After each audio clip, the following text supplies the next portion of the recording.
Hatallahu barakahu. Amin amin. Yang saya hormati hadirin dan hadirat sekalian, malam ini kita menyambut salah satu dari ulama Al-Azhar Mesir.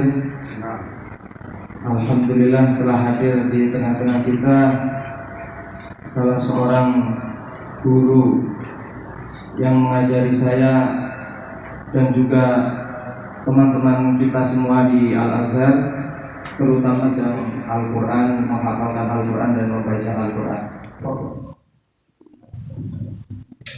Beliau menyampaikan, ini perlu diterjemahkan tidak? Sepertinya sudah paham semua ya? Sama paham ya? Baik. Tadi beliau menyampaikan terlintas dalam pikiran saya, dalam ingatan saya, ingin menyampaikan untuk para santri semua tema tentang ilmu, keutamaan ilmu dan keutamaan ulama, serta bagaimana Allah mengangkat derajat orang-orang yang berilmu.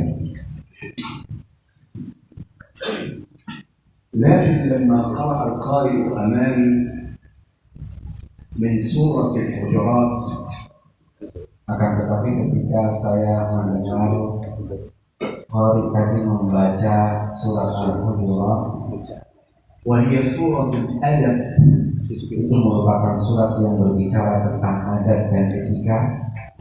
فيها من الآداب ما يحتاج إليه طالب العلم. Di dalamnya mengandung adab dan etika yang dibutuhkan oleh penuntut ilmu. لقد قرأ القارئ قول الله تبارك وتعالى، Qari tadi membaca firman Allah Subhanahu wa taala, يا أيها الذين آمنوا لا يسخر قوم من قوم عسى أن يكونوا خيرا منهم ولا نساء من نساء عسى أن يكن خيرا منهن. seperti tadi ayat yang dibacakan oleh beliau. لا يسخر قوم من قوم La yaskhar qawmun min qawmin asa an yakunu khairan minhum wa la nisa'un min nisa'in asa an yakunna khairan minhum. وهنا لفتة مهمة. Dari sini kita bisa mengambil pelajaran. يقولون لنا أن التنمر، mereka berkata bahwa التنمر يعني السخرية، membenci atau kebencian يدعو إلى عدم الثقة بالنفس، membuat tidak percaya diri. لما قالوا لنا ذلك Ketika mereka berkata itu kepada kita, ونظرنا إلى كتاب ربنا تبارك وتعالى، dan kita melihat kepada kitab kita Allah Subhanahu wa taala, رأينا أن المولى تبارك وتعالى kita mendapatkan bahwa Allah Subhanahu wa taala ينهى الإنسان أن يتنمر أو يسخر من أخيه، melarang seorang manusia atau seorang makhluk untuk membenci atau dalam bahasa sekarang membuli orang lain. وكذلك الأنثى لا تسخر من أختها، Begitu juga seorang perempuan tidak boleh bersikap membenci kepada orang lain atau menjelekkan orang lain. وجاءنا حديث رسول الله صلى الله عليه وسلم، Dan datang hadis Rasulullah Sallallahu Alaihi Wasallam, والذي يشكو فيه سيدنا بلال، di dalamnya berkisah atau menyebutkan tentang bahwa Sayyidina Bilal mengadu, يشكو سيدنا أبا ذر الغفاري، Sayyidina Abu Dzar Al-Ghifari mengadu, فيقول يا رسول الله إن أبا ذر قد قال لي يا ابن السوداء، wahai Rasulullah, sesungguhnya Abu Dzar telah memanggilku dengan sebutan wahai anak yang berkulit hitam. فنادى النبي صلى الله عليه وسلم على أبي ذر وقال له يا أبا ذر أعيرته بأمه. Kemudian Rasulullah SAW memanggil Abu Dar, wahai Abu Dar, apakah engkau menjelekannya dengan ibumu? أعيرته بأمه إنك امرؤ فيك جاهلية. Sesungguhnya pada dirimu ada sifat jahiliyah. لا فضل لابن البيضاء على ابن السوداء شيء. Tidak ada keutamaan seorang yang berkulit putih atas seorang yang berkulit hitam, atau anak dari kulit putih atas anak yang berkulit hitam dalam sesuatu. وهنا لا ينبغي أحد أن يتنمر على أخيه. Dari sini bisa kita mengambil pelajaran bahwa tidak boleh seorang pun bersikap atau menjelek-jelekan saudaranya. لأن كلنا جميعا خلق من مخلوقات الله. Karena kita semua adalah makhluk dari makhluk-makhluk Allah. فأنت مخلوق وأنا مخلوق. Kamu makhluk dan saya makhluk. وتأتي الآية الثانية. Kemudian disebutkan atau datang ayat kedua, يا أيها الذين آمنوا لا يسخر قوم من قوم عسى أن يكونوا خيرا منهم ولا نساء من نساء عسى أن يكون خيرا منهن ولا تلمزوا أنفسكم ولا تنابزوا بالألقاب. قد يأتي إنسان فيتحدث إلى إنسان بلقب هو لا يحبه أو يأنف منه فينهى عنه الإسلام. ينهاك أن تذكر أخاك بعيبه أو تلقبه بلقب يحزنه. تفضل يا سيدي. wala talmizu anfusakum wala tanabazu bil alqab. Kadang datang seseorang kemudian memanggil orang lain dengan julukan yang tidak disukai oleh orang yang dipanggil tersebut. Islam melarang hal itu. ثم يقول الله تبارك وتعالى يا أيها الذين آمنوا اجتنبوا كثيرا من الظن. Kemudian ayat tadi menyebutkan setelah itu ya ayyuhalladzina amanu ijtanibu katsiran minadh dhann. Wahai orang-orang yang beriman, jauhilah kamu dari berprasangka. والظن هنا أن يظن الإنسان بأخيه الإنسان المسلم سوء والعياذ بالله. Maksud dari prasangka di sini adalah seseorang orang muslim berprasangka buruk kepada saudara muslim yang lainnya. Na'udzubillah. ونبينا صلى الله عليه وسلم يقول إياكم والظن.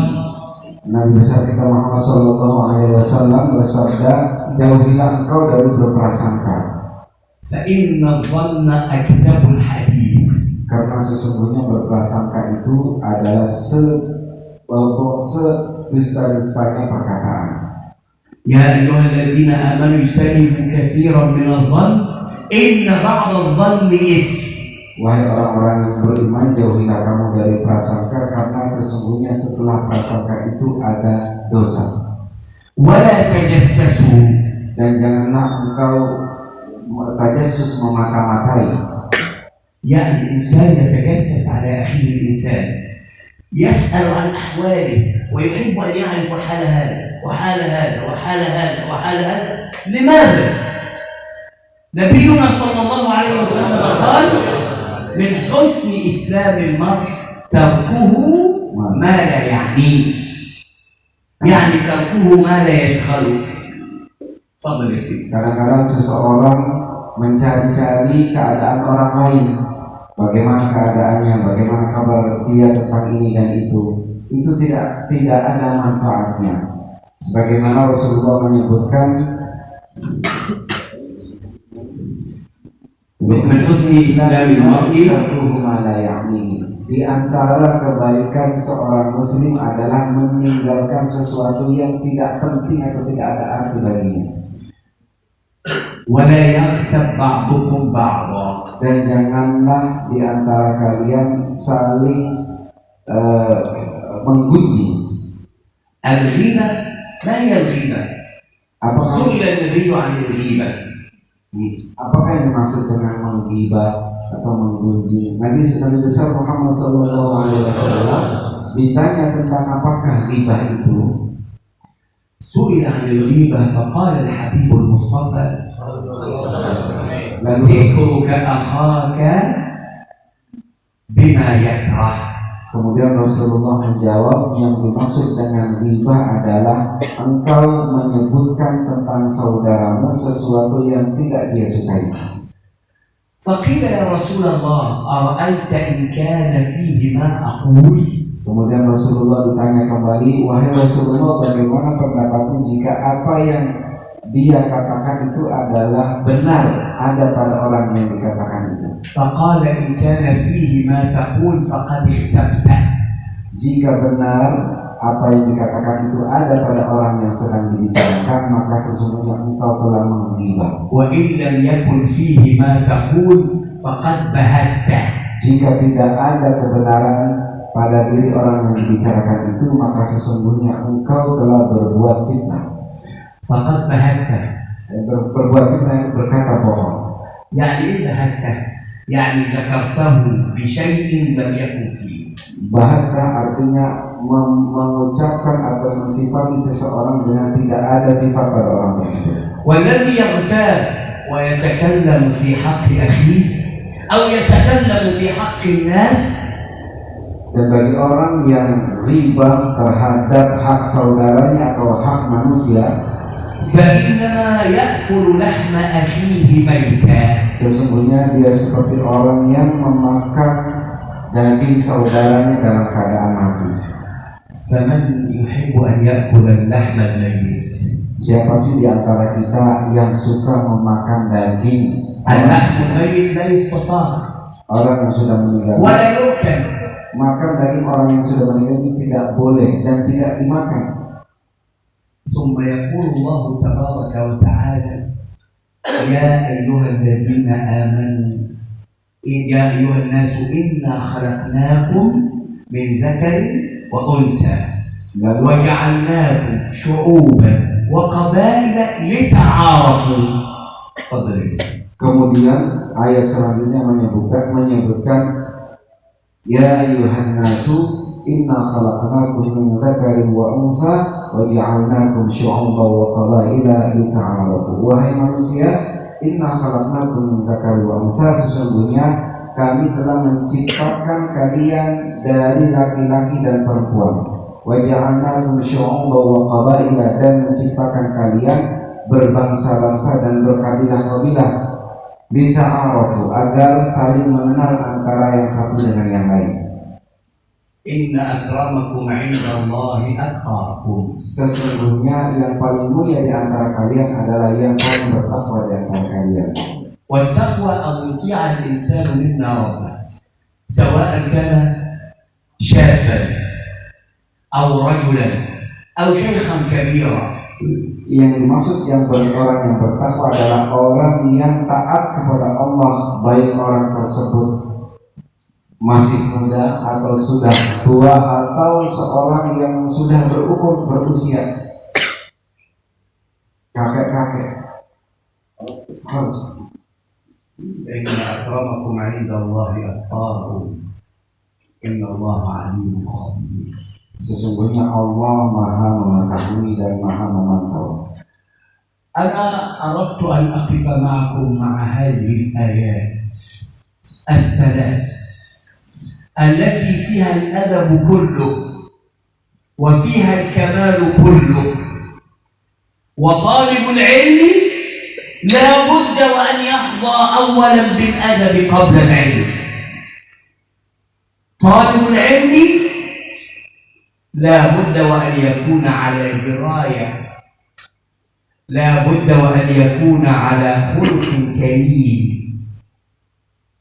فنحن قبل العلم لا بد من الأدب. Saya ingin kita menyimak ataupun bisa mengambil pelajaran dari 3 ayat tadi, karena 3 ayat tadi adalah kumpulan yang isinya adalah ilmu, yang isinya adalah adab. Hal utama yang perlu dilakukan dan dimiliki oleh seorang penuntut ilmu adalah adab. ومدح نبينا صلى الله عليه وسلم الأدب. Dan Nabi besar kita Muhammad Sallallahu Alaihi Wasallam memuji etika atau adab.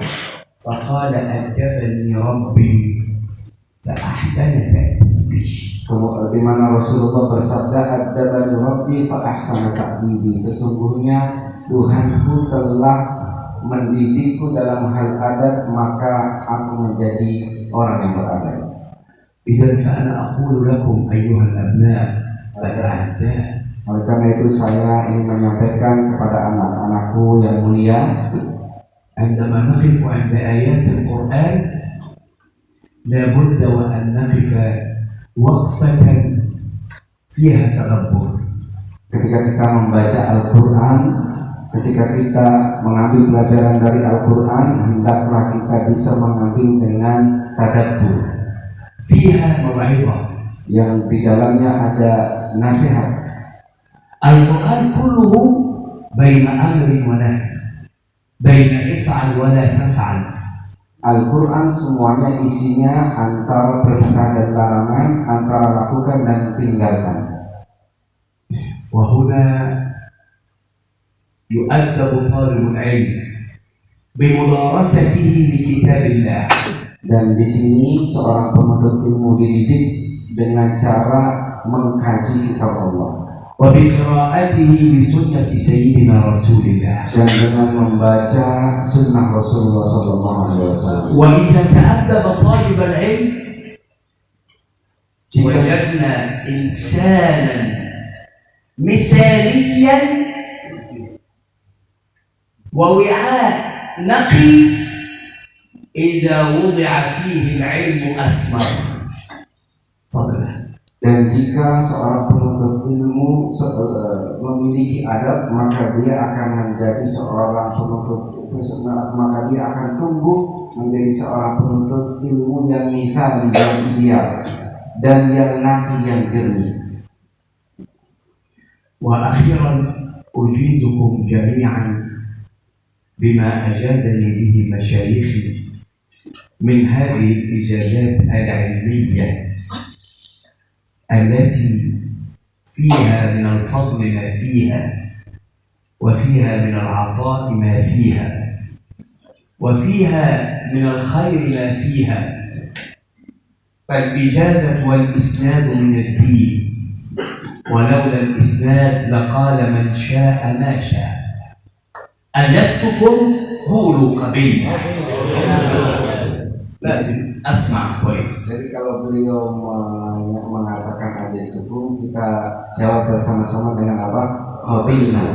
أجزتكم قولوا قبلنا. Qabilna. بارك الله فيكم وحفظكم وحفظ بكم وأمدكم بمدد رسول الله صلى الله عليه وسلم. وأسأل الله تبارك وتعالى أن يجعل هذه الإجازة في ميزان حسناتي وحسناتكم جميعا، وأن تتذكروني بقراءة سورة الفاتحة دائما، لأني عبد مذنب محتاج إلى رحمة الله. فأسأل الله تبارك وتعالى أن يديم عليكم الخير، وأن يجعل هذا المكان واحة للخير والنماء والعطاء والبركة وحسن الخلق وأدب رسول الله صلى الله عليه وسلم، وأن يجعل هذه البذور اليانعة علماء أجلاء أتقياء أنقياء، وأن ينزع من قلوبنا الغل والحقد والحسد والعداوة وسوء الأخلاق. اللهم اغفر لنا ما قدمنا وما أخرنا وما أسررنا وما أعلنا وما أنت أعلم به منا يا رب العالمين.